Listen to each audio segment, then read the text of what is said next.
Hi, We're the Flippin' Weekend.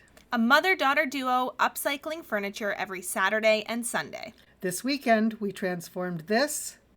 into this. This set of nightstands screams coastal grandma vibes. The whitewashed tops, the soft blue color, the vintage hardware, and even a custom stencil. Keep watching, because we're going to show you step by step how we did it. We were on our way home from a long drive. For reference, that's our house. But we immediately stopped when we saw these beauties on the side of the road.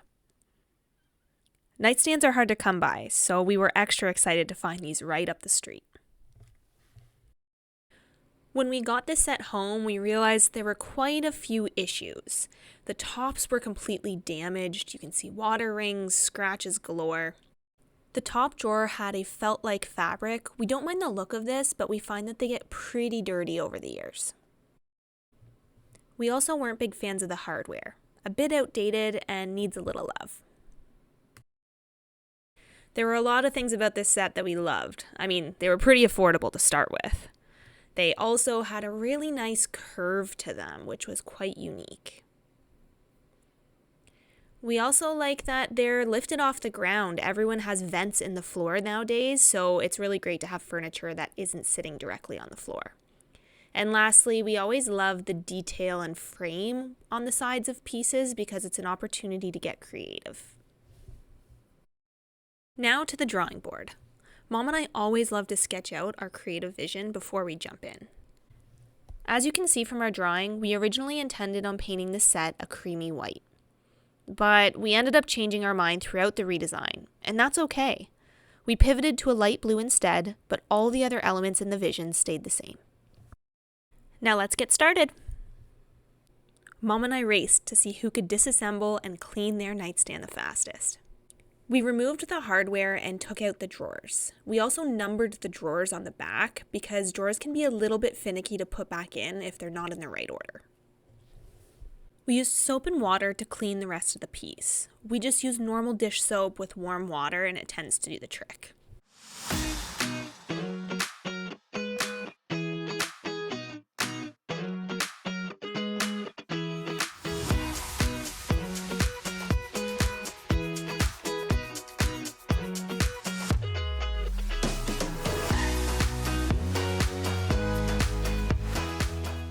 For the record, Mom beat me in this race, but I'm ready for a rematch on our next flip. We started sanding the tops with an 80 grit sandpaper. We sanded side to side in the same direction of the grain and ensured we didn't sand down too far as the tops were made of an oak veneer. We went over the tops again with an 100 grit sandpaper, followed by a hand sand with a 220 grit sandpaper, just very lightly to give it a nice smooth finish. We repeated the same process on the sides of the nightstands as well, starting with a low grit and moving to a higher grit for a smooth finish. We did a light sand on the rest of the nightstands using 100 grit sandpaper. These are all the areas that we're going to be painting later on, and it will help the paint stick to the piece. Lastly, we wiped the whole thing down to make sure there was no sawdust left.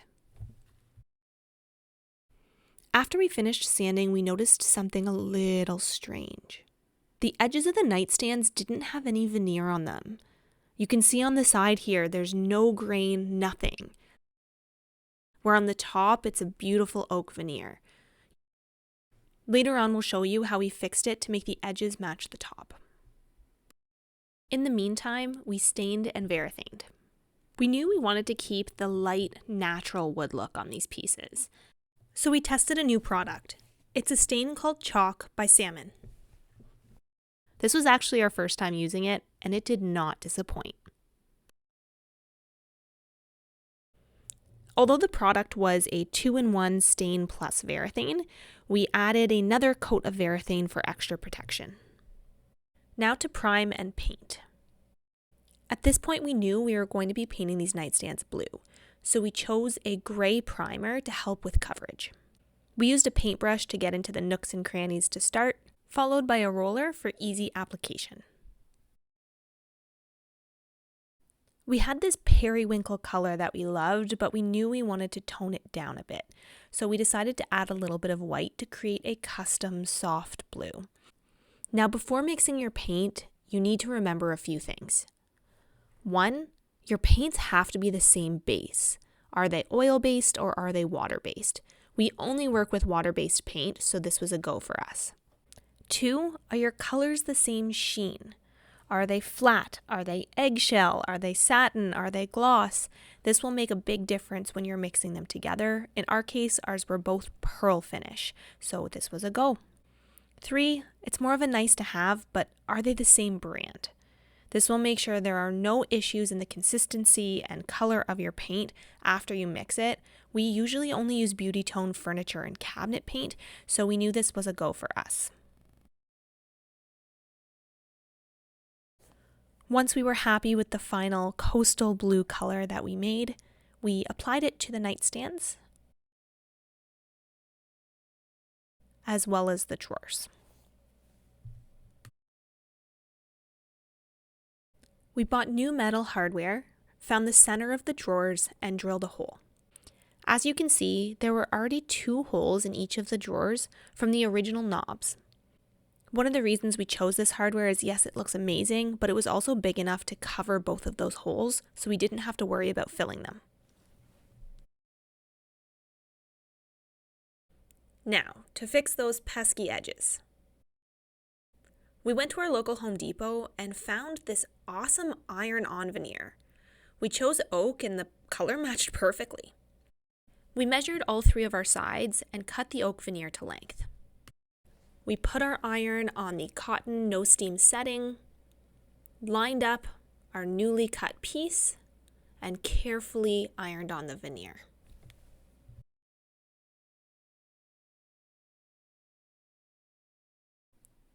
The corners were a bit trickier. We lined up the next piece and cut off any of the overhang.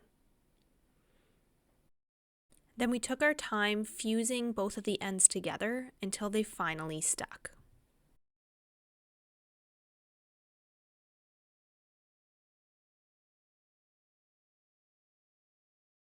The veneer pieces were about 1/16 of an inch longer than what we needed. You can see the lip here. So we used an X-Acto knife to cut off any of the excess. We also had a few misalignments along the top, so we used the X-Acto knife to clean it up. We sanded, stained, and varithaned the new veneer edges to match the rest of the wood on the piece. If you want to see more details on how to apply an iron-on veneer, you can check out our deep dive video below. We knew this set of nightstands needed a unique finishing touch, so we whipped out our Cricut machine to make a custom stencil. We bought plastic poster board from the dollar store, built a stencil pattern on the computer, and let the Cricut go to work. We ended up printing 3 of these sheets and cut them to size so they fit perfectly on the side of our nightstands. We applied repositionable adhesive spray to the back of our stencils. We bought this from Michael's and it helps our stencils stick on the wood, but then easily remove so that we can re-stick it onto another piece. This is essential for us because we plan to use the same stencils for all 4 sides of the nightstand.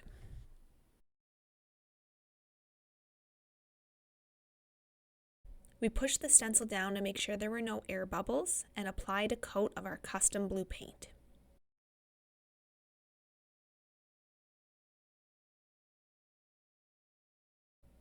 While the paint was still slightly wet, we removed the tape and the stencil. The moment of truth.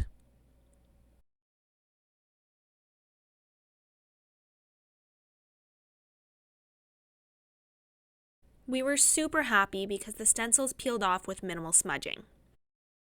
Although we had to do a bit of cleanup, we dipped a small paintbrush, or you can use a Q-tip, in some water and used it to erase any of the imperfections. The stencil turned out super cool, and it's a bit of an illusion. I see little flowers where Mom sees diamond shapes. Overall, we are so happy with how this nightstand set turned out.